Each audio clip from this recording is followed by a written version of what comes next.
Hello everyone, am I audible? Hello everyone, am I audible or not?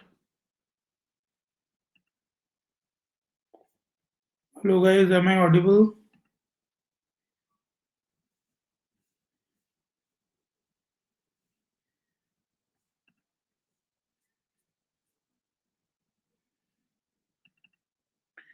तो guys आज हम बात करेंगे अलवर के बारे में, पर अलवर से के बारे में बात करने से पहले फ्रेंड्स, वैसे काफ़ी पुराने बच्चों को तो मेरे बारे में पता है, पर जिस नए बच्चों ने अगर जॉइन किया हो तो friends I am SK Sharma. I have 6+ years teaching experience, 2 बार यूपीएससी इंटरव्यू, 4 बार यूपीएससी मेंस देने के बाद I also qualified state PSC RAS exam. देखिए दोस्तों, अनअकैडमी पर अगर आप जॉइन करना चाहते हो तो you can join it with 1 year subscription और 2 ईयर सब्सक्रिप्शन। सबसे पहले अनअकैडमी का लर्निंग ऐप इंस्टॉल करो, गूगल प्ले स्टोर पर जाकर फिर आरपीएससी का गोल सेलेक्ट करो, देन गेट सब्सक्रिप्शन पर क्लिक करो। जब आप गेट सब्सक्रिप्शन पर क्लिक करोगे तो 1 साल का कोर्स आप 7,000 और 2 साल का कोर्स आप 8,400 में ले सकते हो। इसमें आप रेफरल कोड शर्मा10 यूज करो, देन आपका 1 ईयर का कोर्स 6,300 और 2 साल का कोर्स आपका 7,560 में आपको अवेलेबल हो जाएगा। और फिर इसमें आपको गाइडेंस, नोट्स एंड एवरीथिंग जो भी आपके आरपीएस से रिलेटेड एग्जाम्स के लिए ज़रूरी है, वो सभी चीज़ें आपको अवेलेबल होंगी। और देखिए दोस्तों, नया बैच आ रहा है, ठीक है? कल मैं डिटेल में आपको बता दूँगा कि जो नया बैच है वो किस तरीके से लॉन्च होगा, क्या चीज़ें होंगी, कौन-कौन से टीचर्स होंगे, उसके बारे में हम कल बात कर लेंगे। तो you can join it these new courses with Sharma 10 referral code, okay? चलिए तो बात करते हैं अलवर की। तो देखिए अलवर हमारा अल्फाबेटिकल ऑर्डर से चले तो दूसरा ऐसा जिला है जो कि हमारे लिए जानने के लिए काफी इंपॉर्टेंट है। एनसीआर के रीजन में अब आपका अलवर आ चुका है। अलवर आपके एनसीआर के रीजन में तो आता ही है, पर इसके कई पुराने नाम हैं जो कि बहुत फेमस है। जैसे कि राजस्थान का सिंह द्वार इसे कहते हैं, ठीक है? राजस्थान का सिंह द्वार कह सकते हो, पूर्वी राजस्थान का कश्मीर इसे कह सकते हो, या फिर इसे राजस्थान का स्कॉटलैंड भी कहा जाता है। तो कुछ नए नाम हैं हमारे राजस्थान में अलवेर अलवर के। और अलवर को आप देख सकते हो यहाँ पर जयपुर से सटा हुआ पूर्वी एरिया, ये आपके तो हमारे उत्तर पूर्व में स्थित है आपका अलवर। तो पूर्वी राजस्थान का कश्मीर कहलाता है। ये हमारे पूर्वी राजस्थान के कश्मीर के नाम से फेमस है। इसे राजस्थान का स्कॉटलैंड भी कहा जाता है और आपके सिंह द्वार के रूप में भी इसे जाना जाता है। इस राजस्थान की अगर तहसीलों की बात की जाए तो नीमराणा तहसील का इतिहास काफी रहा है। बहरोड, मंडावर, बांसर, थानागाजी, मालखेड़ा, रेडी, कठूमर, लक्ष्मणगढ़, गोविंदगढ़, रामगढ़, किशनगढ़ और तिजारा आपके इसके कई क्षेत्रों में फेमस नजर आते हैं। पुराने टाइम पर इसका जो नाम था वह मत्स्य प्रदेश का एक महत्वपूर्ण भाग होने की वजह से इसे पुराने टाइम पर मत्स्य प्रदेश भी कहा जाता था। इवन मत्स्य प्रदेश के अंदर वैसे तो भरतपुर और अन्य जिले भी आते थे, परंतु आपके जो अलवर है वो सबसे ज्यादा मेन पार्ट को आपके रखता है, तो मत्स्य जनपद के नाम से भी जाना जाता था। और ये जो मत्स्य प्रदेश या मत्स्य जनपद जो था, इसकी राजधानी विराट नगर हुआ करती थी, जहां पर पांडव आपके आपके आकर रहे थे, ठीक है?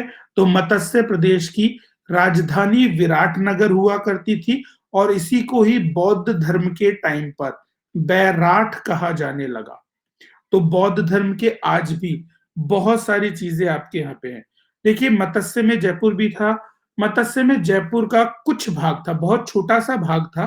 को इवन आपके अलवर का जो टच वाला जो एरिया है केवल वही था।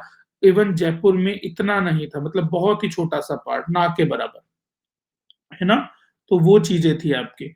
तो इसी को विराटनगर हो, बैराठ हो, एक ही नाम है। और बैराठ में बौद्ध धर्म के काफी सारे स्तूप मिले हैं। आज भी बहुत सारी चीजें यहाँ पर हमें देखने को मिलती हैं। तो देखिए ये जो हमारा अलवर है, ये आपके आमेर के एक राजा हुए थे। आमेर यानी कि हमारा जयपुर।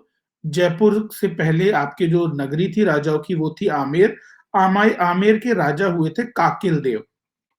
काकिल देव नाम के आमेर के राजा थे। उनके पुत्र थे अलगराज। अलगराज नाम के आपके एक पुत्र थे और इन्हीं अलगराज ने 1049 ईस्वी में अलपुर को बसाया था। अलगराज ने किसको बसाया था? अलपुर को। और इसी अलपुर को बाद में आपके अलवर का नाम पड़ा। तो पहले से अलपुर कहा जाता था क्योंकि अलगराज ने इसे बसाया था, जो कि काकिल देव के बेटे थे। पर सही मायने में इसे अलवर कब कहा गया? सही मायने में इसे अलवर कहा गया 25 नवंबर 1775 को। 25 नवंबर 1775 को कछवाहा वंश, अर्थात कछवाहा वंश जिसका मतलब आपके आमेर और जो हमारे आमेर के राजा हुए थे वो सभी कछवाहा वंश के थे। कछवाहा वंश का मतलब ये है जो कि लव कुश में से, आपके भगवान श्री राम के दो पुत्र थे लव और कुश, तो उसमें से कुश के जो वंशज थे उन्हें कछवाहा कहा गया। कुछ कहानियों में इसे भगवान विष्णु के कच्छप अवतार से भी लिंक किया जाता है, परंतु ज्यादा मान्यताएं हैं कि कुश के वंशजों के रूप में ही कछवा राजा फेमस हुए, जो कि आपके सूर्यवंशी हुआ करते थे। तो यहां पर आपके 25 नवंबर 1975 के कछवाहा राजाओं की एक नरूका शाखा थी। कछवाहा राजाओं की एक नरूका शाखा थी। हाँ, बता रहे हैं अभी 1775 वाली बात। कछवा वंशों की एक नरूका शाखा थी और वहीं पर आपके एक राव राजा प्रताप सिंह थे। राव राजा प्रसाद सिंह, राव उपाधि थी आपके इनकी। और ये कछवा के नरूका वंश के राजा प्रताप सिंह हुआ करते थे, राव राजा प्रताप सिंह।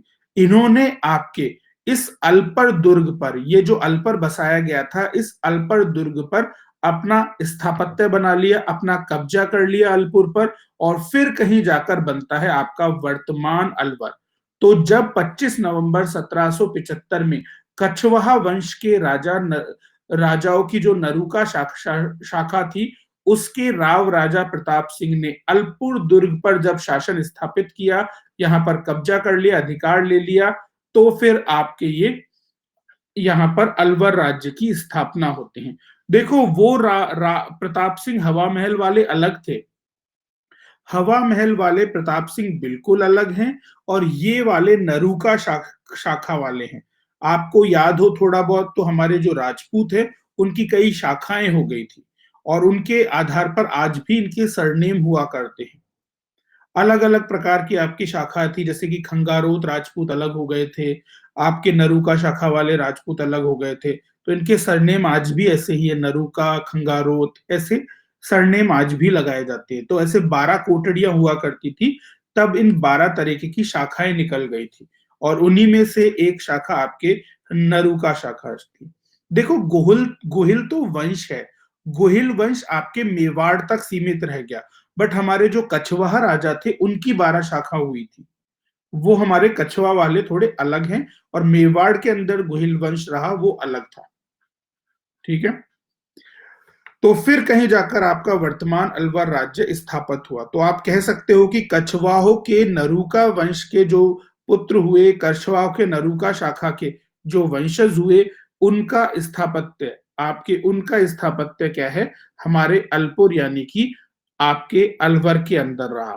और ये बहुत फेमस रहा अज्ञातवास के टाइम पर, जब आपके अर्जुन वृहन्नला के रूप में और सभी पांडव अलग अलग रूप धरकर 1 साल के अज्ञातवास को यहाँ पर धारण करते हैं। तो उस टाइम पर ये हमारा अलवर बहुत ज्यादा फेमस हो जाता है। तो देखिए अलवर जो है, इसका क्षेत्रफल है 8,380 वर्ग किलोमीटर। पड़ोसी जिलों के अंदर आपके भरतपुर, दौसा, जयपुर और सीकर जैसे जिले हमारे पास यहाँ पर आ जाएंगे इसमें। और देखिए यहाँ पर हमारे इसकी अक्षांशीय और देशांतरीय स्थितियों को अगर आप देखना चाहो तो 27 डिग्री 4 मिनट उत्तरी अक्षांश से यहाँ पर 28 डिग्री 4 मिनट उत्तरी अक्षांश तक इनकी अक्षांशीय स्थिति है। और आपके जो देशांतरीय स्थिति है वह है 76 डिग्री 7 मिनट पूर्वी देशांतर से 77 डिग्री और 13 मिनट पूर्वी देशांतर, है ना। तो ये सारी, देखो दोस्तों मैंने क्या कहा, पड़ोसी जिले। पड़ोसी से जरूरी नहीं है कि तुम्हारे घर में जो तुम्हारा पड़ोसी हो उससे तुम्हारे घर की दीवार टच कर रही हो, एक घर छोड़कर भी पड़ोसी हो सकता है। तो तुम्हारी बात बिल्कुल ठीक है, सीकर से इसकी सीमा नहीं लगती है, पर इसका मतलब ये थोड़ी है कि वो पड़ोसी नहीं होगा। पड़ोसी सिर्फ वही थोड़ी होता है जो तुम्हारे अगल-बगल वाले घर, सामने वाला घर भी तुम्हारा पड़ोसी है, तुम्हारे 1-2 घर छोड़कर भी जो पड़ोसी रहता है वो भी तुम्हारा पड़ोसी है, जो पास में है वो पड़ोसी है। सीमा नहीं लगती तो इसका मतलब ये बिल्कुल नहीं है कि वो पड़ोसी नहीं होगा, है ना? चलिए, तो देखिए यहाँ पर इसके नाम क्या है हमारे राजस्थान का सिख द्वार, पूर्वी राजस्थान का कश्मीर, आपके स्कॉटलैंड, साल्व प्रदेश और अब ये हमारे नेशनल कैपिटल रीजन एनसीआर में आ जाता है। जैसे कि भरतपुर, नोएडा एंड ऑल ये एनसीआर में आ गए, वैसे ही अब हमारे ये भी एनसीआर में आ चुका है। क्या हुआ, थोड़ा तेज हो रहा है क्या बच्चों? I think I am slow enough, फिर भी थोड़ा चलो थोड़ा तेज लग रहा है तो आपको थोड़ा सा और स्लो हो जाएंगे, पर आई थिंक ये आपको क्लियर है। चलिए, कौन सी स्लाइड? ये वाली स्लाइड। चलिए, देखो एनसीआर से क्या होगा, डेवलपमेंट थोड़ा सा ज्यादा हो जाएगा अनिल। जैसे कि आप देख सकते हो एनसीआर से हमारा डेवलपमेंट काफी अच्छा हो जाएगा। नोएडा जो यूपी का प्रदेश है, गाजियाबाद जो यूपी का प्रदेश है, पर वहां पर आपके एनसीआर रीजन में आते ही कई सारी इंडस्ट्रीज आ जाती हैं, वो अपनी कंपनी स्टेब्लिश करती हैं, तो डेवलपमेंट थोड़ा सा जल्दी हो जाता है। तो सेम ऐसे ही एनसीआर रीजन में आते ही हमारे जयपुर की और ये पूरे एनसीआर रीजन की काया पलट हो गई है। भरतपुर में भी आपका अच्छा खासा विस्तार होगा। अलवर आपके दिल्ली और जयपुर को मिलाने के बीच के रास्ते में आएगा, तो यहाँ पर भी काफी सारा डेवलपमेंट हो जाएगा आपका। तो ये सारी चीजें आपके यहाँ पर हो जाएंगी, ठीक है? तो ये सारी चीजें हो जाएंगी। तो देखो यहाँ पर तहसीलों को आप आराम से गिन सकते हो, 1 2 3 4 5 लगभग 13 तहसीलें हैं हमारे, ठीक है? तो आसन पर ऐसा क्वेश्चन कोई पूछा नहीं गया आज तक कि अलवर में कितनी तहसीलें हैं, इतना कोई पूछेगा नहीं, इतना अंदर कोई जाएगा नहीं। हाँ, इंटरव्यू हो तुम्हारा तो बात अलग है, पर तहसीलों के ना कितने नंबर की तहसीलें हैं, कितनी तहसीलें हैं, ये अक्सर पूछा नहीं गया। तो देखिए हमारे राजस्थान के सिंह द्वार के नाम से प्रसिद्ध अलवर की स्थापना जो थी सिंह झार के नाम से, कछवा वंश के राजा आपके राजा राज प्रताप सिंह ने की थी। और यह पहले आपके मत्स्य प्रदेश कहलाता था, मत्स्य जनपद, जिसकी राजधानी बैराट या विराटनगर हुआ करती थी। हाँ बिल्कुल, अलवर वालों से तो कुछ भी पूछ सकते हैं। तहसीलों में आपके 16 तहसीलें हैं, और यहाँ पर आपके तहसीलों की बात करें तो देख सकते हो, अब आप थोड़ा सा ये ऊपर नीचे प्रिंट हो गया है। तो यहाँ पर तहसीलों में हमारे 16 तहसीलें हैं। कोट कासिम, अलवर, मुंडावर, मुंडावर का अचार काफी फेमस है तो याद रखिएगा, तिजारा, किशनगढ़ बास, मालाखेड़ा, कठूमर, राजगढ़, लक्ष्मणगढ़, थानागाजी, बहरोड और आपका गोविंदगढ़। तो 16 तहसीलें हैं आपके, ठीक है? और यहाँ पर आपके टोटल क्या, आपके यहाँ पर हमारे कुल विधानसभा क्षेत्रों में बात की जाए तो 8 हमारे यहाँ पर कुल विधानसभा क्षेत्र हैं। तिजारा, अलवर शहर, मुंडावर, कठोबर, किशनगढ़ बास, रामगढ़, बादसूर और बहरोड, टोटल 8 आपके यहाँ पर क्या है, हमारे विधानसभा क्षेत्र हैं। जनसंख्या लगभग आपके 36,74,179 है, और पुरुष जनसंख्या महिला जनसंख्या याद मत रखें, पर हाँ घनत्व जरूर याद रखें क्योंकि काफी ज्यादा घनत्व वाले जिलों में से एक जिला ये भी है। और यहाँ की जो दशकीय वृद्धि दर है वह भी काफी ज्यादा अच्छी है, काफी ज्यादा आपकी अच्छी दशकीय वृद्धि दर है, 22.8%। लिंगानुपात 895, ज्यादा अच्छा नहीं है। गांवों का लिंगानुपात फिर भी थोड़ा ठीक है, 900, जबकि शहरों का लिंगानुपात की हालत ज्यादा खराब है। तो ये आप यहाँ पर थोड़ा सा ध्यान रख सकते हो। मेलों की बात करेंगे, बट उससे पहले कुछ मेन चीजें जान लेते हैं। जैसे कि अक्सर पूछ लिया जाता है कि अलवर में बहने वाली नदियां कौन कौन सी हैं। तो देखिए अलवर की नदियों के नाम आपको थोड़ा सा पता होना चाहिए, वैसे तो कोई ज्यादा बड़ी नदियां यहाँ पर नहीं बहती हैं। हाँ, क्या चीज मिताली आपको, what you want to know in English, just tell me then I will tell you, okay? तो देखिए यहाँ पर हमारे अलवर की नदियां में है रूपारेल, रूपारेल नदी, क्योंकि कई बार एग्जाम्स में पूछी गई है इसलिए ध्यान रखिएगा, रूपारेल। चूहड़ सिद्ध, आपके चूहड़ सिद्ध जो है, चूहड़ सिंह भी बोल देते हैं कई लोग इसे, चूहड़ सिद्ध नदी है यहाँ पर। ऐसे ही आपके सोता नाला, सोता हुआ एक नाला है, जो भी एक नदी है, सोता नाला, ठीक है। और सावी, साबी नहीं बोला जा रहा, सावी, ठीक है। और आपके काली जोड़ी, अजीब अजीब से नाम है, पर अजीब अजीब से नाम इसलिए बताए जा रहे हैं क्योंकि आजकल आरपीएससी अजीबो गरीब नाम ही पूछ रही है, ठीक है। तो इस चीज को ध्यान रखिएगा। इसमें से हमारे जो रूपा रेल की नदी है, ये बहुत ज्यादा फेमस है। ये हमारे बानसुर की पहाड़ियों से निकलती है। बानसुर की पहाड़ियों से रूपा रेल नदी हमारे यहाँ पर निकलती है। बानसुर की पहाड़ियों से रूपा रेल नदी निकलती है। और इसी नदी पर आपके महाराजा जयसिंह ने एक बांध बनवाया था, जो कि अलवर का सबसे बड़ा बांध है। बांध का नाम है जयसमंद, ठीक है। तो ध्यान रखना, जयसमंद बांध। देखो, जयसमंद झील आपको पता है कहां पर है, और ये बांध की बात है। तो कई बच्चे क्या है, कंफ्यूज हो जाते हैं कि जयसमंद बांध और जयसमंद झील एक ही जगह समझ लेते हैं। वो सरासर गलत है। जयसमंद झील आपकी इंडिया की, इवन एशिया की सबसे बड़ी कृत्रिम झील है, और वो उदयपुर में है। और जबकि जयसमंद बांध जो है, वो महाराजा जयसिंह ने अलवर में रूपा रेल नदी पर बनाया था, वो बांध है। तो बिल्कुल ये ना सोचे कि जयसमंद झील और जयसमंद बांध एक ही जगह पर होंगे। कृत्रिम मतलब आर्टिफिशियल, कोई नेचुरल आपके वहां पर झील नहीं है। नदी का पानी रोककर आपके आर्टिफिशियल झील बनाई गई है, ठीक है। That was artificial. तो वो उदयपुर वाली बात है। अभी हम जयसमंद बांध की बात कर रहे हैं, जो कि आपके अलवर में है। तो इसको हाँ बिल्कुल मैन मेड बोल सकते हो। चलिए, तो ये बात आपके यहाँ पर हो गई। चलिए, तो देखिए यहाँ पर आपके कुछ मेले बहुत फेमस हैं। मेलों में भरतरी का मेला बहुत फेमस है। भरतरी क्या है, एक राजा हुआ करते थे, जिन्होंने अपना राजपाट छोड़कर सन्यासी वो हो गए थे। तो आज भी तुम कभी जाओगे तो अलवर का जो सरिस्का नेशनल पार्क है, उससे कुछ दूरी पर आगे चलकर आपको भरतरी का स्थान देखने को मिलेगा। और वो अलवर के ही कुछ जंगलों के टाइप के इलाके में ही है। Even Alwar Sariska national park के कुछ बैक जो पीछे के एरिया है, वहां पर आपके रियल स्थान है। तो कभी जाओ मंदिर में भरतरी के, तो जो रियल जगह थी, तपोभूमि थी, वहां जरूर देख कर आना। बाहर वाला जो मंदिर तुम देख कर आओगे, वो तो बेवकूफ बनाने के लिए बाहर बना दिया है। रियल थोड़ा सा तुम्हें जंगलों के बीच में जाके देखना पड़ेगा। और पूरी सड़क है।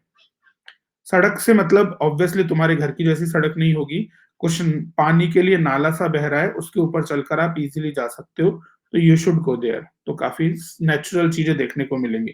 पर हाँ, सोच समझ कर जाना। आसपास पहाड़ियां हैं, तो लकड़ भग्गे और जो आपके शेर वेर भी हैं, वो भी आ सकते हैं। तो संभल के जाना, ठीक है। ये नहीं कि पहुंच गए। हाँ, तो देखिए यहाँ पर आपके भरतरी का जो महान तपोभूमि है, भादौ शुक्ल अष्टमी को यहाँ पर मेला भरता है। तो ये चीज ध्यान रखिएगा। इवन ये जो भरतरी का जो मेला है, वो नाथ संप्रदाय का सबसे बड़ा मेला है। क्या है? नाथ संप्रदाय का, नाथ संप्रदाय का सबसे बड़ा मेला है ये आपके, नाथ संप्रदाय का सबसे बड़ा मेला। तो इस चीज को ध्यान रखिएगा। ऐसे ही यहाँ पर आपके एक बिलारी माता या बिलाली नाथ, देखो एक तरीके से हमारे नाथ संप्रदाय जो था, वो शैव संप्रदाय का ही एक सब ब्रांच है। जो भगवान शिव की तरह जो पूजा करते हैं, उन्हीं से ही निकला है ये नाथ संप्रदाय। तो इस तरीके से आपके ये जो संप्रदाय है, नाथ संप्रदाय, वो एक तरीके से जो 12 पंथ हुए थे हमारे, एक सेक्ट है हमारे, टोटल 12 पंथ हुए थे। उन 12, ना ना ना, ऐसा कुछ नहीं है नाथ संप्रदाय के लोग शेड्यूल ट्राइब होंगे, ऐसा बिल्कुल नहीं है। तो हमारे 12 पंथ हुए थे। उन 12 पंथ में से एक पंथ है ये आपके नाथ संप्रदाय, जो कि शैव उपासक हुआ करते थे।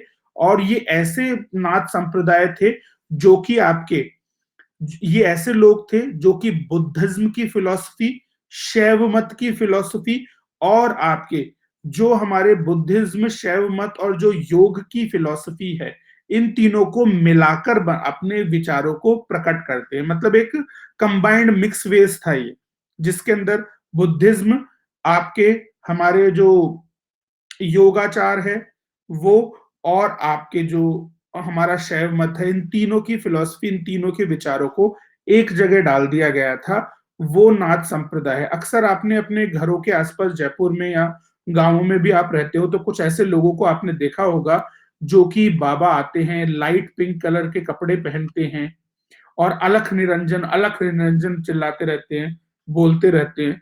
तो वो आपके नाथ संप्रदाय के लोग होते हैं। पहले पुराने टाइम पर वो हाथी वाती लेकर भी आया करते थे, अब नहीं आते। अब वो वैसे ही घूमते रहते हैं, लाइट आपके थोड़ा सा केसरिया रंग की पगड़ी पहनेंगे और लाइट पिंक कलर के कुछ कपड़े पहन के घूमते हैं, वो आपके नाथ संप्रदाय के लोग होते हैं। ठीक है, तो वो इस तरीके से आपके हुआ करता था। 11वीं सेंचुरी के आसपास ये आपके काफी आगे बढ़ गए थे, और इनके अंदर देखो गुरु सिद्धा और नाथ, तीन इनकी उपाधियां होती हैं, गुरु सिद्ध और नाथ। जैसे कि गुरु गोरखनाथ जो कि गुरु बन गए थे, इनकी जो हायर पोस्ट होती है वो होती है गुरु, उससे नीचे होते हैं सिद्ध पुरुष और सबसे नीचे होते हैं नाथ। तो आपके गुरु गोरखनाथ की भी ये पूजा करते हैं। तो मतलब जो एक इंसान जब इस संप्रदाय को ज्वाइन करता है तो वो उसे नाथ कहते हैं, फिर वो थोड़ी सी शक्ति अर्जित कर लेता है तो फिर वो सिद्ध हो जाता है, और सबसे ऊपर फिर जाके वो गुरु बन जाता है। तो ऐसी इन चीजों को ये फॉलो करती है। तो इसीलिए इनकी जो बातें होंगी उसके अंदर सभी का मिक्सचर मिलेगा, कभी ये भगवत से उठाकर कुछ बोल देंगे, कभी शैव से उठाकर कुछ भी बोल देंगे, ये सारी चीजें आपके बोली जाती हैं। ठीक है, तो ये सारी चीजें आपकी बोली जाती हैं। चलिए, हाँ देखिए, मेरी क्लास होने का टाइम होता है रात को 9 बजे, बट अभी मैं आपकी ये वाली स्पेशल क्लासेस ले रहा हूं, तो मेरी क्लासेस का जो प्लस वाली क्लासेस होंगी उसका टाइम फिर 9 बजे हो जाएगा आपके। तो दिसंबर 29 दिसंबर से मेरी क्लासेस वापस 9 बजे हो जाएंगी, और फिर स्पेशल क्लासेस को दूसरे टाइम पर आपके शिफ्ट किया जाएगा या फिर यहीं पर मैनेज किया जाएगा, ऐसा कुछ करेंगे। ठीक है, तो मेरा टाइम यहीं पे फिक्स रहता है, इवनिंग का ही। चलिए, तो बात करते हैं बिलारी की माता का। ये बानसूर में है आपके, और यहाँ पर चैत्र शुक्ल सप्तमी और अष्टमी को यहाँ पर मेला भरता है बिलारी माता का।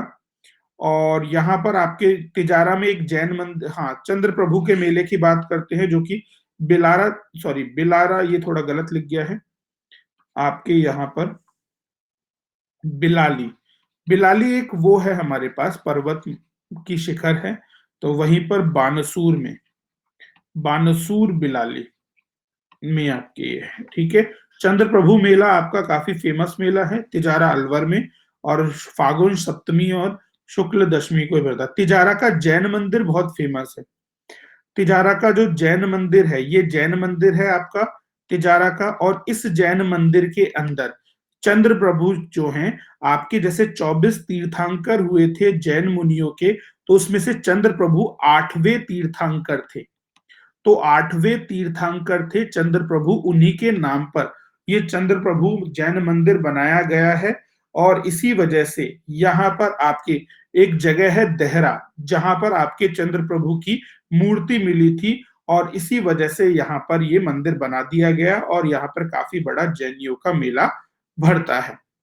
ठीक है, तो काफी बड़ा जैनियों का मेला यहाँ पर आपको देखने को मिल जाएगा। चलिए, तो थोड़े से ऐतिहासिक चीजों की बात कर लेते हैं, फिर प्रमुख मंदिर और दर्शनीय स्थलों पर आएंगे।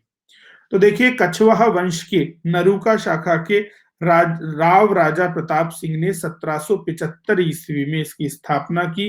पहले यह मत्स्य जनपद का नाम था और उसकी राजधानी विराटनगर थी। पांडवों ने अज्ञातवास यहीं पर बिताया, और आपके राजस्थान के एकीकरण के पहले चरण, जब मत्स्य संघ बना 18 मार्च 1948 को, तभी ये मत्स्य संघ में शामिल हो गया। मत्स्य संघ में आपके अलवर, भरतपुर, धौलपुर और करौली थे, जिसमें से अलवर आपके प्रमुख था, और अब ये हमारे जयपुर संभाग का अंग है अलवर। तो जयपुर संभाग का मुख्य अंग है आपके अलवर। अब यहाँ पर थोड़े से मंदिरों की बात कर लेते हैं। ठीक है, तिजारा के जैन मंदिर की हम बात कर चुके हैं, जो कि जैन 8वें तीर्थंकर चंद्र प्रभु के नाम पर है। ठीक है, इसकी बात आपसे हो चुकी है। ऐसे ही यहाँ पर आपके बाबा मोहन राम का थान भी काफी फेमस है। क्या है बाबा मोहन राम का थान यहाँ पर? यहाँ पर देखिए आपके भिवाड़ी में मलिकपुर नाम का एक गांव है। आपके मलिकपुर नाम का एक गांव है हमारे भिवाड़ी के अंदर। तो भिवाड़ी में मलिकपुर नाम का एक गांव है और उसी गांव के अंदर इनका एक थान है जो कि काफी फेमस है। काफी लोग इस पे विश्वास करते हैं। तरह तरह की चीजें यहाँ पर आपके रोग और कई तरीके की जो चीजें हैं जो यहाँ पर आपके ठीक हो जाया करती हैं, इसलिए ये थोड़ा सा आपका फेमस हो गया है। ऐसे ही आपके नारायणी माता का जो मंदिर है, नारायणी माता का जो मंदिर है, ये हमारे आपके बरवा डूंगरी पर है। डूंगरी है, बरवा डूंगरी मतलब छोटा सा हिल है, बरवा डूंगरी आपके राजगढ़ तहसील का। तो हमारे राजगढ़ तहसील का आपका बरवा डूंगरी, यहां पर नारायणी माता का मंदिर है। काफी सारे, जब तुम जाओगे ना यहाँ पर इस मंदिर में, तो काफी सारे सघन विशाल पेड़ मिलेंगे। इवन इतने सघन है कि तुम्हें सूरज निकल भी रहा होगा तो भी उसकी रोशनी पृथ्वी पर पड़ती हुई दिखाई नहीं देगी। और सबसे ज्यादा इंपॉर्टेंट बात यह है आपके कि ये सेक्युलर मंदिर है, धर्मनिरपेक्ष पंथ निरपेक्ष मंदिर है ये आपके। यहाँ पर आपका बहुत सारे सभी संप्रदायों का धर्म स्थल है ये आपके। इवन काफी सारे संप्रदाय जो हैं, बहुत सारे वर्ग जो हैं, उन वो सभी नारायणी माता की पूजा करते हैं। और बिल्कुल सही कहा, आपके नाइयों की कुल देवी है। नाइयों की ये कुल देवी है। जो हमारे बाल वाल काटते हैं ना नाई, उन नाइयों की कुल देवी है, यानी उन नाइयों की ये कुल देवी मानी जाती है। बिल्कुल, मैं भी यहाँ पर गया हूँ और यहाँ पर हमारे जयपुर के प्रसिद्ध स्वर्णकार रहे हैं। उन्होंने यहाँ पर इनके खंभों पर काफी अच्छी कलाकृति भी की है, शुद्ध चांदी से, और वो सब चीजें भी हैं। तो यहाँ पर आपके, हाँ, तो नाइयों की कुल देवी भी है, बिल्कुल आपको इसमें जाना भी चाहिए। और भी बहुत सारी कथा कहानियां हैं जो कि इससे संबंधित है। ठीक है, तो ये सारी चीजें हमारे यहाँ पर फेमस हो जाती है। और वैशाख शुक्ल एकादशी को यहाँ पर मेला भरता है। बैसाख सेक्युलर मतलब आपके, ऐसा नहीं है सेक्युलरिज्म का मतलब कि यहाँ पर आपके हिंदू मुस्लिम धर्म की बात हो रही हो। सेक्युलर से मतलब है यहाँ पर अलग अलग संप्रदायों की, क्योंकि हमारे राजस्थान में क्या है, संप्रदाय बहुत बन गए। हमारे राजस्थान में आज भी जातिवाद इतना ज्यादा क्यों है? क्योंकि पुराने टाइम पर ही इतने ज्यादा धर्म संप्रदाय बना दिए कि कहीं पर नाथ संप्रदाय है, कहीं पर रामानंदी संप्रदाय है, कहाँ पर लालदासी, कहीं चरणदासी, कहीं भी विष्णोई, कभी ये कभी वो। इतने सारे संप्रदाय हमारे पहले ही बना दिए गए, इसीलिए आज तक हम जातिवाद से निकल नहीं पाए हैं। तो अगर तुम थोड़ा सा हिस्ट्री उठाकर देखो तो तुम्हें समझ में आएगा, राजस्थान को शुरू से ही आइडियोलॉजिकली बांट दिया गया है और वो आज भी जातिवाद हमारे यहाँ देखने को मिलता है। तो अलग अलग संप्रदाय के लोग भी नारायणी माता को मानते थे, इसलिए इसे थोड़ा सा सेक्युलर कहा गया है। पर इसका मतलब ये नहीं है कि हिंदू मुस्लिम एकता का है ये। ठीक है, वो चीज बिल्कुल नहीं है। ठीक है, देखो ना कितने संप्रदाय हैं।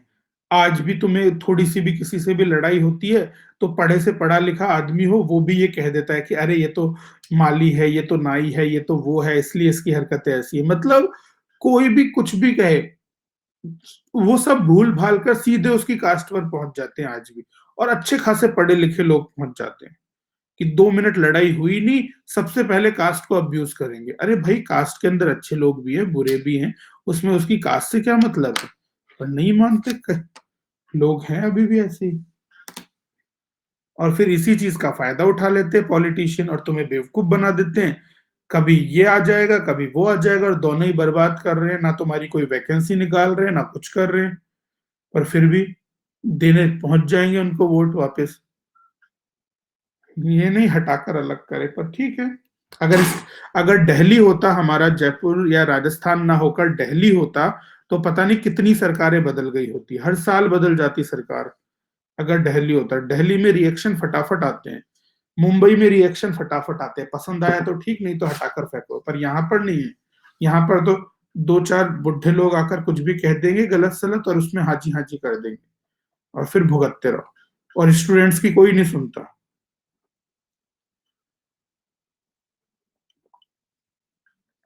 चलिए। हाँ, तो देखिए यहाँ पर हमारे पास एक मंदिर है, नौ गजा जैन मंदिर। ये बी नहीं है, नौ है। ठीक है, नौ गजा है ना। यहाँ पर नौ गजा जैन मंदिर, नौ गजा जैन मंदिर जो है आपके यहाँ पर एक कभी बहुत बड़ा विशाल जैन मंदिर हुआ करता था, बट अब उसके केवल और केवल अवशेष बचे हुए हैं।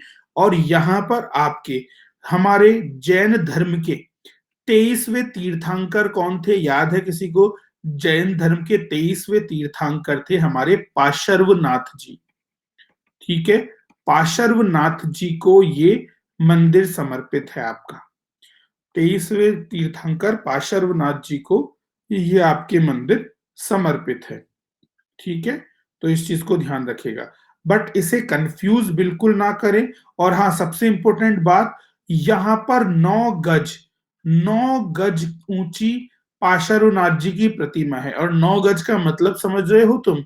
1 गज में 3 फीट होते हैं, 27 फीट ऊंची आपके पार्श्वनाथ जी की मूर्ति है। 27 फीट का अंदाजा लगा रखे हो। तुम्हारे घर में जो गेट होंगे ना, वो मुश्किल से 6 फीट, 6.5 फीट या 7 फीट के होंगे। अब 7 फीट का गेट भी अगर तुम्हारे घर में तुम लगा लो, तो उसका तिगुनी हाइट पर ऊंची मूर्ति है आपके 27 फीट या फिर 9 गज। तो अब अंदाजा लगा सकते हो कितनी बड़ी मूर्ति होगी पार्श्वनाथ जी की। बट यहाँ पर नौगजा मंदिर को कभी भी नौगावा जैन मंदिर से कंफ्यूज मत करना, क्योंकि नौगावा जैन मंदिर जो है वो बिल्कुल अलग है।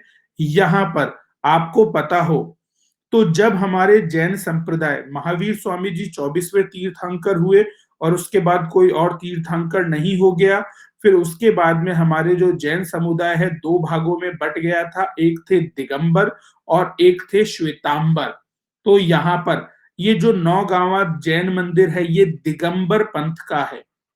तो जो जैनों में भी जो दिगंबर, दिग प्लस अंबर, यानी कि दिग यानी आकाश, अंबर यानी कि वस्त्र, जो कि आकाश को ही अपना वस्त्र मानते थे, अर्थात न्यूड रहते थे, वो लोग आपके दिगंबर कहलाते हैं। तो नौगावा जो जैन मंदिर है वो दिगंबर जैन समुदाय का है। वो आपके क्या है? दिगंबर जैन समुदाय का है। और ये जो मंदिर है इसमें आपके दिगंबर समुदाय के ही तीर्थंकर बाद में हुए थे, जो कि ज्यादा फेमस तो नहीं, मतलब इतने बड़े नहीं थे जैसे कि Mahavir Swami and all, but फिर भी थोड़े फेमस थे। और उनका नाम था मल्लीनाथ जी।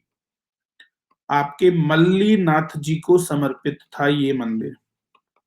हमारे जो मल्लीनाथ जी थे उनको ये समर्पित था। और इन्हीं का जो ये मंदिर था वो 9 चौकियों के ऊपर बना हुआ था, इसीलिए इसे 9 चौकिया मंदिर भी कहते हैं। चौकी तो सभी समझते ही होंगे, चौकोर शेप में, है ना। तो वो 9 चौकिया मंदिर भी इसे ही कहते हैं। तो ये ही 9 चौकिया मंदिर या फिर नौगावा मंदिर। और नौगावा एक कस्बा है, नौगावा, जो कि हमारे अलवर दिल्ली हाईवे पर बना हुआ है। ठीक है, ये सारी चीजें हैं। तो यहाँ पर आपके ध्यान रखिएगा, इसमें एक और चीज है जो कि बहुत फेमस है। जैसे कि हमारे नॉर्मली तो क्या होता है, मंदिरों के नीचे पत्थरों पर मल्लीनाथ जी या फिर जो भी हमें लिखना होता है वो हम लिख देते हैं, बल्कि यहाँ पर पत्थरों पर मल्लीनाथ जी की चौकियों पर कुछ नहीं लिखा हुआ। यहाँ पर आपके आगे के हिस्से पर कुछ भी नहीं लिखा हुआ है, बल्कि मल्लीनाथ जी की जो पीठ है उस पर प्रशस्ति है। काफी कुछ प्रशस्ति मतलब जिसमें प्रशंसा की जाती है व्यक्तियों की। तो मल्लीनाथ जी की प्रशंसा जो है वो इनकी खुद की पीठ पर लिखी हुई है। तो ये भी एक अजीब चीज है। ठीक है, तो इस चीज को ध्यान रखिएगा। तो ये भी आपकी एक चीज है कि मल्लीनाथ जी के पीठ पर लिखी हुई है। देखो, मल्लीनाथ जी राठौड़ जो देवता थे आपके, लोक देवता, वो अलग है, वो अलग हैं और ये जैन मंदिर वाले अलग हैं। ठीक है, दोनों को मिक्स मत कीजिएगा, है ना। तो मल्लीनाथ जी की पीठ पर, पीठ के पीछे प्रशस्ति, प्रशंसा नहीं प्रशस्ति, पीठ पर प्रशस्ति है यहाँ पर, प्रशस्ति, पीठ पर आपके प्रशस्ति है यहाँ पर, तो इस चीज को ध्यान रखिएगा, पीठ पर आपके यहाँ पर प्रशस्ति है। और इसी के अंदर एक ऊपर मंदिर भी है, इसमें नीचे तो दिगंबर जी का, मल्लीनाथ जी का मंदिर है, और एक और मंदिर है यहाँ पर ऊपर की तरफ, जो कि हमारे जैन तीर्थंकर थे, जो कि अभी पूरा है नहीं, थोड़ा बहुत आपके बचा हुआ है, बाकी तो आपके खंड हो गया है, खंडर बन गया है। शांतिनाथ जी एक तीर्थंकर हुए थे, तो शांतिनाथ जी का विशाल मंदिर ऊपर है, पर वो आपके अब केवल खंडर मात्र है, कोई ज्यादा उसमें अवशेष बचे हुए नहीं है। तो ये नौगांवा जैन मंदिर के बारे में बात हो जाती है, तो इस चीज को ध्यान रखिएगा। और तो और आपके रावण पार्श्वनाथ जी का जो मंदिर है, इसके नाम से ही पता चल रहा है, ये भी पार्श्वनाथ जी का एक मंदिर है। तो जो रावण पार्श्वनाथ जैन प्रतिमा यहाँ पर आपको मिलेगी, ठीक है, रावण पार्श्वनाथ जी मंदिर। देखो तल्लीनाथ जी भी थोड़े बहुत इन्हीं से संबंधित हैं, वो बात बिल्कुल ठीक है आपकी, क्योंकि देखो दिगंबर जो जैन महाराज होते हैं, उनको खासकर अगर कोई जैन क्लास में हो तो उन्हें पता होगा, उनके महाराजों के जो नाम होते हैं ना, वो भी इसी तरीके के होते हैं। मल्लीनाथ जी, जैननाथ जी, आदिनाथ जी, पार्श्वनाथ जी, नाथ वर्ड ये बहुत लगाते हैं, शांतिनाथ, पार्श्वनाथ, तो इस तरीके से आपके नाथ वर्ड बहुत कॉमन है सभी के अंदर, बस महावीर स्वामी के अंदर नाथ नहीं है, बाकी सब में आपको कहीं ना कहीं मिल जाएगा। चलिए, अधिकतर में मिलता है, सब में जरूरी नहीं है, जैसे चंद्र प्रभु जी में नहीं है, तो ये चीज थोड़ा सा देख लीजिए, है ना। फिर देखो आपके नारायणी माता मंदिर का बात हो चुकी है, चलिए तो आगे बढ़ते हैं, ये बात खत्म हो गई। फिर यहाँ पर कुछ फेमस चीजों में हमारे फेमस है मूसी महारानी की छतरी। ये जो छतरी है वो मुगल काल से और हमारे इंडियन कल्चर से, दोनों से मिक्स है, इसलिए इसकी जो शैली है वो इंडो इस्लामिक आर्किटेक्चर है, आपके इंडो इस्लामिक शैली में ये बनी हुई है, इंडो इस्लामिक आर्किटेक्चर की ये बनी हुई है, आपके मूसी महारानी की छतरी, ठीक है, इंडो इस्लामिक आर्किटेक्चर में आपके ये मूसी महारानी की छतरी बनी हुई है।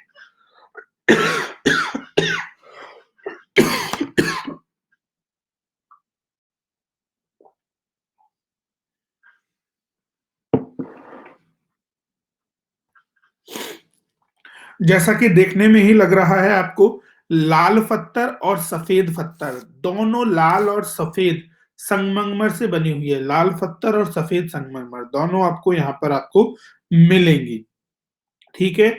यहाँ पर आपके अलवर का जो महल है, उसके पीछे एक सागर तालाब है, ठीक है, सागर तालाब के पास में आपके महाराजा बख्तावर सिंह की पासवान हुआ करती थी महारानी मूसी, उनकी याद में 1815 के अंदर इसे बनवाया गया था, ठीक है। और यहां पर आपके महाराजा विजय सिंह जो थे आपके, यहां पर आप जो कह सकते हो बख्तावर सिंह के दत्तक पुत्र यानी कि सौतेले बेटे थे महाराजा विनय सिंह, उन्होंने बनवाया था। पासवान का मतलब क्या होता है मिताली, पुराने टाइम पर जो दासी हुआ करती थी, जो नौकरानी महलों में हुआ करती थी, अगर कोई नौकरानी या दासी किसी राजा को पसंद आ जाती थी, तो वो उसे रानी की तरह प्रमोट कर देता था, बट वो किसी कुलीन वंश की यानी कि किसी बहुत ही हाई प्रोफाइल फैमिली की नहीं होने की वजह से उसे एग्जैक्ट पटरानी का या फिर कोई रॉयल महारानी का खिताब नहीं मिलता था, उसे पासवान बनाकर रखा जाता था, ठीक है, उसे पासवान बनाकर रखा जाता था। हाँ बिल्कुल बिल्कुल, काफी बड़ी कहानी भी है आपके, और सबसे इंपॉर्टेंट बात यह है कि ये जो छतरी है आपके 80 खंभों पर टिकी हुई है, आपके 80 कलात्मक खंभों पर ये टिकी हुई है ये छतरी, और आपके यहाँ पर 2 मंजिल की ये छतरी है जो कि आपको नजर आ रही होगी, ठीक है। तो इसीलिए मूसी महारानी की छतरी काफ़ी ज़्यादा फ़ेमस हो जाती है। कहानी तो इसके पीछे काफ़ी है, पर कभी जब प्लस क्लास में देखेंगे डिटेल में, तो वहाँ पर बात करेंगे कि क्या पूरी कहानी इसके बारे में हमें देखने को मिलेगी। फिर बात करते हैं सिलीसेड की, ये भी एग्ज़ाम में कई बार पूछी गई है, सिलीसेड झील। तो देखिए सिलीसेड महल है और उसी के पास में आपकी सिलीसेड झील है। हमारे महाराजा विनय सिंह ने यहाँ पर भी अपना काम किया। महाराजा विनय सिंह की रानी थी रानी शीला, ठीक है? तो शीला रानी के लिए इस सिलीसेड झील के किनारे पर एक महल बनाया था, वही था सिलीसेड महल। और इसी झील को राजस्थान का नंदन कानन भी कहा जाता है। राजस्थान का नंदन कानन भी इसे ही कहा जाता है, तो इस चीज को भी ध्यान रखिएगा। तो ये रहा आपका सिलीसेड महल और ये रही सिलीसेड झील, तो इसलिए आपके काफी फेमस है। इम्पोर्टेंट बाला किला, काफी इम्पोर्टेंट बाला किला, ठीक है, वेरी वेरी इंपोर्टेंट। तो इसे कोई भी नहीं भूलेगा कि बाला किला क्या है। तो अलवर के किले को बाला खा किला कहते हैं। बाला वर्ड उन लोगों के लिए यूज किया जाता है जो कि कुंवारे होते हैं, मतलब अनमैरिड होते हैं। और कोई भी किला आपके अनमैरिड कब कहलाता है, जब उस पर किसी भी शत्रु ने आक्रमण ना किया हो। तो इसीलिए शुरुआत में इस किले पर किसी भी शत्रु ने कोई भी आक्रमण नहीं किया, इसीलिए इसे बाला किला कहा गया। ये आपके चारों तरफ पहाड़ों से घिरा होने के कारण इस पर कोई भी आक्रमण आपके नहीं किया गया, इसीलिए ये आपके थोड़ा सा युद्ध वगैरह इसमें ज्यादा नहीं हुए।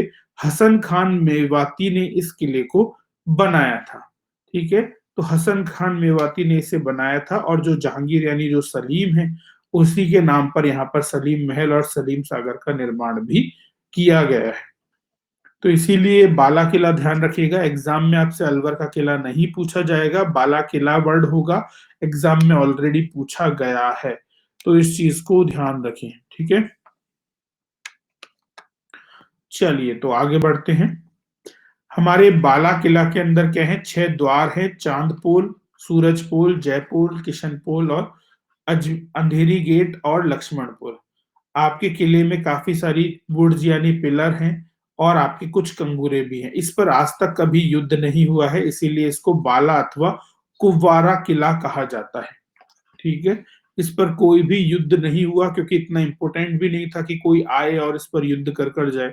कंगूरे मतलब आपके ये जो निकले हुए हैं ना आपके, मतलब एक आगे का पार्ट निकला हुआ रहता है, जैसे कि एग्जैक्टली आपके कंगूरा किसे कहा जाए, अब यहाँ पर कोई शेप मुझे एग्जैक्टली नजर नहीं आ रही, मतलब कुछ ऐसे आगे छज्जे से निकले रहते हैं उन्हें आपके, हाँ बुर्ज जो होता है ना पिलर वगैरह, उसके पास में निकले हुए होते हैं कंगूरे।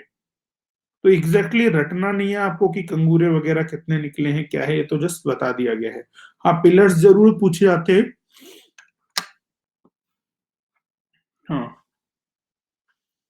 हाँ बिल्कुल बिल्कुल, जैसे कि कोई रोशनदान जैसा खुला हुआ हो और आगे निकला हुआ पार्ट हो बुर्ज के ऊपर, वही आपके कंगूरा कहलाते हैं। सिटी पैलेस, सिटी पैलेस तो हर राजमहल के साथ आपको मिलेगा ही मिलेगा, और यहाँ का सिटी पैलेस काफी फेमस है। तो अलवर के महाराजा विनय सिंह जी ने यहाँ पर विनय विलास महल को बनाया और फिर ये विनय विलास महल जो है सिटी पैलेस के नाम से जाने जाने लगा। वैसे जो ये सिटी पैलेस है, ये जो सिटी पैलेस है एग्जैक्टली जो आज आप सिटी पैलेस देख रहे हो, इस 793 ईस्वी में, ठीक है, आपके 793 ईस्वी में इसे बख्तावर सिंह ने बनाया था। किसने? बख्तावर सिंह ने। देखो आपके राजेंद्र जी, आपको जो पढ़ रहे हो तुम लक्ष्य के अंदर, वो पुराने टाइम का निर्माण है, पर अभी जो निर्माण आपके लेटेस्ट सिटी पैलेस जो अभी, क्योंकि ऐसा नहीं है 76 में विनय सिंह ने भी बनाया था, फिर कुछ बड़े लेवल पर चेंजेस बख्तावर सिंह ने भी किए, तो उनके नाम पे भी आ गया, तो इस तरीके से है आपके, ठीक है। तो ये जो सिटी पैलेस है 1793 में बनाया गया था। विनय सिंह बाद में आए थे, ना ना ना ना, विनय सिंह ने विनय विलास पैलेस पहले ही बना दिया था और सिटी पैलेस का नाम रख दिया था। फिर आपकी अच्छा गड़बड़ हो गई है, फिर डेट गड़बड़ है। हाँ हाँ, वे आपके थोड़ा सा बख्तावर सिंह के दत्तक पुत्र थे विनय सिंह जी। बिल्कुल बिल्कुल। आपके बख्तावर सिंह के पुत्र थे दत्तक सिंह जी, तो ये थोड़ा सा डेट गड़बड़ हुआ लगता है हमें। ये डेट होना चाहिए 1876।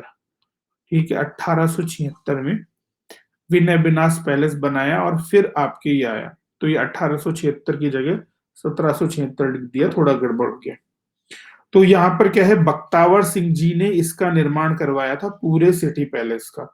और यहीं पर एक जगह तो मूसी महारानी की छतरी थी, दूसरी जगह आपके सागर महल था।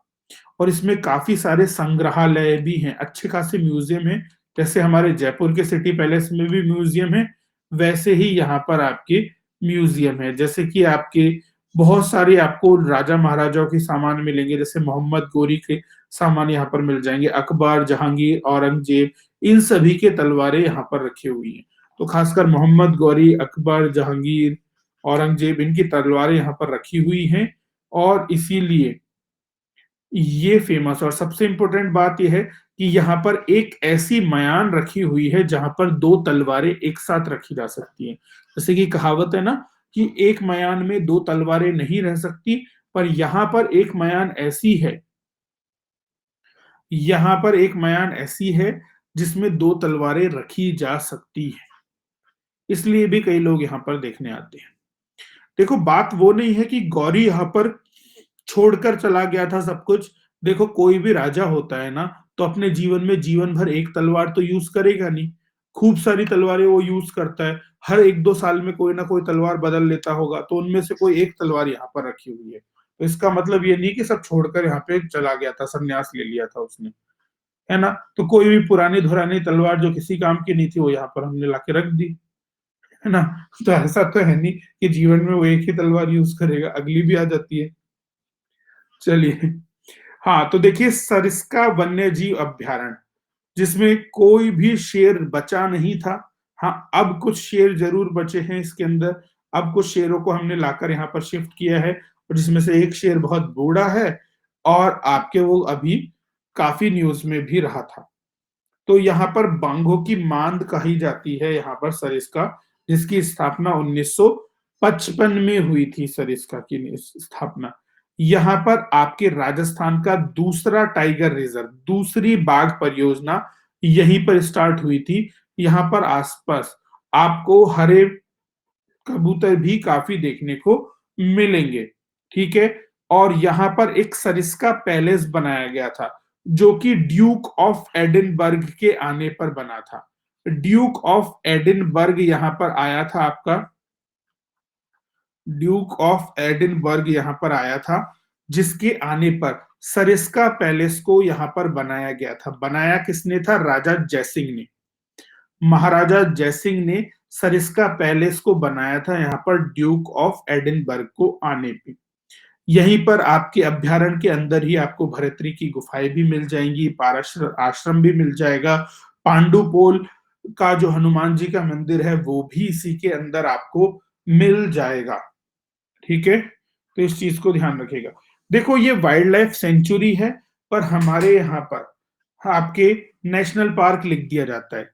इवन हमारे राजस्थान में रियली में नेशनल लेवल पर देखा जाए तो इसे वाइल्ड लाइफ सेंचुरी ही होना चाहिए, पर इसे फिर भी हमारे मिसनोमर है, मतलब कुछ भी लिख देते हैं। देखो, सही बात तो ये टेक्निकली वाइल्ड लाइफ सेंचुरी ही है, बट फिर भी हमारे राजस्थान में क्या कहते हैं, सबसे छोटा नेशनल पार्क है। चाहे बेशक क्राइटेरिया फुलफिल नहीं कर रहा नेशनल पार्क के, पर लिख देते हैं। हमारे यहाँ लिखने में कुछ नहीं रहता, इसीलिए इलॉजिकल चीजें लिखी हुई हैं। There is no logic at all. ठीक है, तो बाघों की मांद के नाम से ये फेमस है। फिर एक किला है हमारा काकनवाड़ी का किला। ये आपके सरिस्का अभ्यारण्य में ही है। और ये क्यों फेमस है? सरिस्का अभ्यारण्य के पास ये है।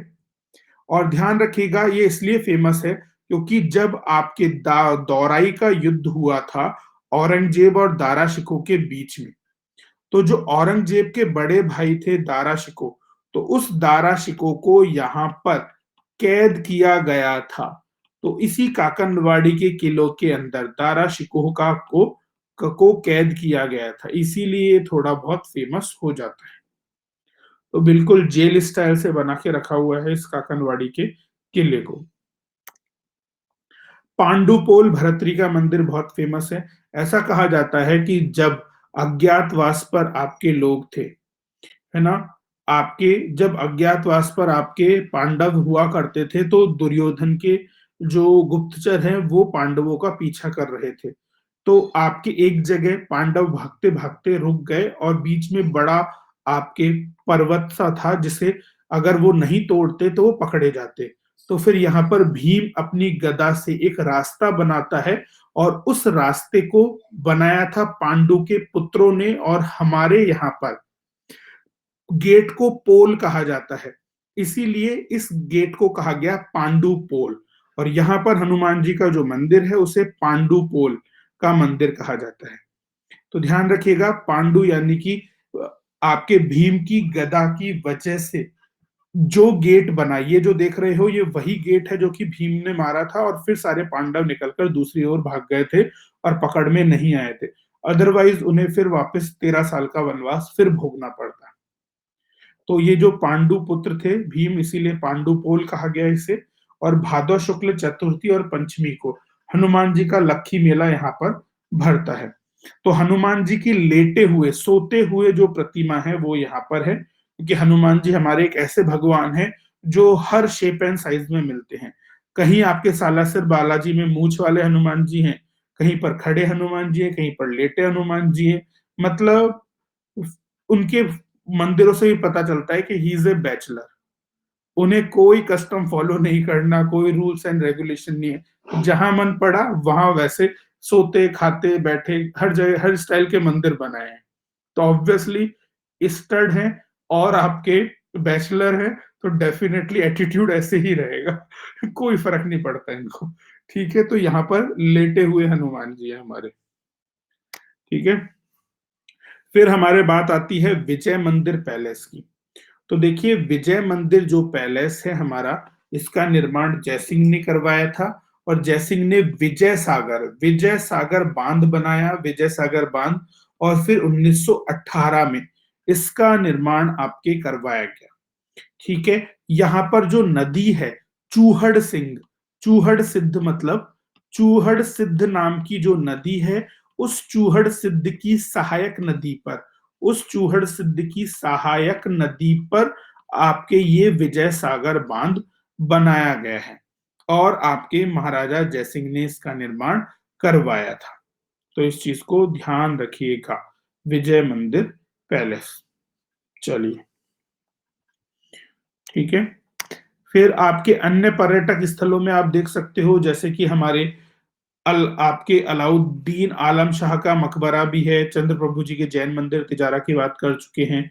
आपके आदि मानव के शैल चित्र भी हमें मिले हैं, बहुत ये एग्जाम में क्वेश्चन आया था आपके कि आदि मानव के शैल चित्र कहाँ पर मिले हैं।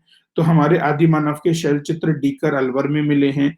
आपके होप सर्कस, जिसे कैलाश शैल चित्र मतलब स्टोन पर जो पेंटिंग बनाई जाती थी ना, एंशियंट एरा के अंदर बनाते थे। आपने गेम ऑफ थ्रोन्स तो देखे ही होंगे।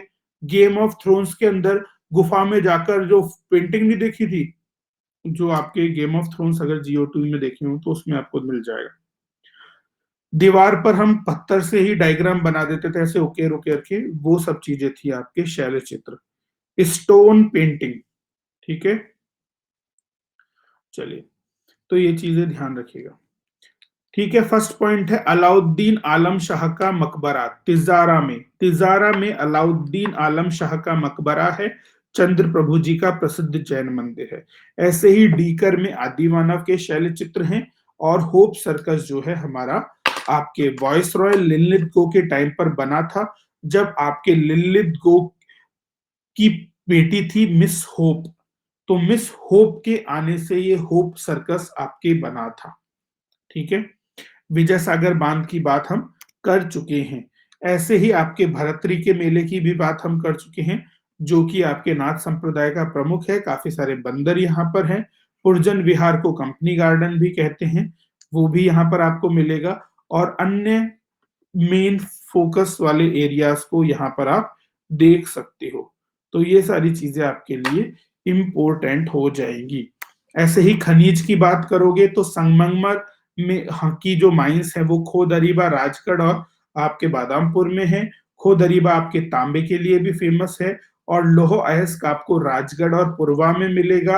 आपके झकराना के अंदर नीमराना में आपके सिलेटी पत्थर हमें देखने को मिलेगा। ठीक है, तो इस चीज को ध्यान रखना। अलवर की पेंटिंग भी बहुत फेमस है, जहां पर जयपुर शैली और मुगल शैली आपको मिलती हुई मिलेगी। और आपके जो महाराजा विजय विनय सिंह हैं, इनका काल आपके अलवर चित्र शैली में काफी फेमस था। जो हमारे वैश्या, प्रोस्टिट्यूट्स या गणिकाएं होती थी, उनके चित्र काफी आपके फेमस है। और यहाँ पर चित्रों पर बसलो चित्रण किया जाता है, मतलब बॉर्डर पर भी डायग्राम्स बनाए जाते हैं कि बॉर्डर अच्छा सा होना चाहिए। तो यहाँ पर इस तरीके से बॉर्डर के डायग्राम फेमस है। रामलीला, शिवलीला, विलासिता, ये सब चीजें यहाँ पर आपको अब मिलेंगी। ठीक है, इसके अलावा राजस्थान की पहली प्याज मंडी, ओनियन मंडी अलवर में है। भारत का पहला integrated traffic management institute Alwar में है। भारत का पहला खेल गांव जरौली तिजारा में है। पहला वाटर यूनिवर्सिटी आपके भारत में यहाँ पर ही है। और आपके राजस्थान के चंदौली में आपके प्रथम मॉनेटरी साइबर विलेज भी है। तो ये सारी चीजें हैं। ऐसे ही देश का प्रथम राष्ट्रीय उत्पादन और निवेश केंद्र भी अलवर में है और देश का फर्स्ट मॉडर्न जिला भी यहीं पर आपके है। तो ये सारी चीजें थोड़ा सा आपको ध्यान में रखनी होंगी। ऐसे ही आपके सुअरों का प्रजनन केंद्र आपके बोर, यानी कि सुअरों का प्रजनन केंद्र भी यहीं पर ही है। आपके एनसीआर रीजन में आ ही चुका है। ठीक है, सरिस्का अभ्यारण्य की हम बात कर चुके हैं। और मुर्रा नस्ल की भैंसें भी यहीं पर मिलती हैं। हाँ राहुल क्या कह रहे हो? हाँ राहुल क्या कह रहे हो कि प्लस पर हम क्या पढ़ा रहे हैं? देखिए, पहली बात तो प्लस वाले चैनल की बात नहीं हो रही है, यूट्यूब वाला चैनल है, प्लस तो हमारा एक ही है। प्लस पर मैं अभी आपको राजस्थान ज्योग्राफी पढ़ा रहा हूं और अगले महीने से मेरा नया कोर्स आ रहा है और उसमें हम राजस्थान का हिस्ट्री और आर्ट एंड कल्चर करने वाले हैं। तो राजस्थान का हिस्ट्री और आर्ट एंड कल्चर अगले महीने से नए बैच कोर्स में चालू होगा। ठीक है, तो जिससे भी नया बैच कोर्स चालू देखना है, ज्वाइन करना है, तो शर्मा 10 रेफरल कोड के साथ आप कर सकते हैं। क्या कह रहे हो? एंड में कुछ लिखने को नहीं आया? डेली मेरी क्लास की टाइमिंग यहीं पर है, 8 बजे ही आपकी डेली क्लास हो रही है। तो आप 8 बजे ही डेली क्लास को देख सकते हो। This is always from 8 to 9। ठीक है राहुल, आप प्लस में एनरोल्ड हो तो आपको पता ही होगा कि फिर तो मेरी राजस्थान ज्योग्राफी की क्लासेस चल रही हैं। और आपके 5 जनवरी से मेरी नया batch Rajasthan history and art and culture का भी आ जाएगा। बिल्कुल, हाँ 10 क्लासेस के बाद में आपको नोट्स मिल जाएंगे इसके, तो डोंट वरी। 10 क्लासेस होते ही मेरे टेलीग्राम चैनल पर आपको इसके नोट्स अवेलेबल हो जाएंगे। तो मेरे जो नोट्स हैं वो भी आपको इसमें मिल जाएंगे। ठीक है, प्लस पर कोई लिंक नहीं मिला? अरे तो टेलीग्राम चैनल ज्वाइन कर लो, कई कई बार लिंक नहीं आता। टेलीग्राम चैनल ज्वाइन कर लो, वहां से आपको मिल जाएगा daily link. Referral code Sharma 10 use करना है। ठीक है, रेफरल कोड शर्मा 10 यूज करना है। तो मैंने टेलीग्राम पर लिंक दिया है। अभी तो आपके 2 डिस्ट्रिक्ट हुए हैं ऑलरेडी। ठीक है, सिर्फ 2 डिस्ट्रिक्ट हुए हैं हमारे। और जिन्होंने टेलीग्राम चैनल ज्वाइन नहीं किया है उन्हें लिंक दिया जा चुका है, वो इस लिंक को ज्वाइन कर लें। Okay guys, thank you to all of you. This is all for today. Okay,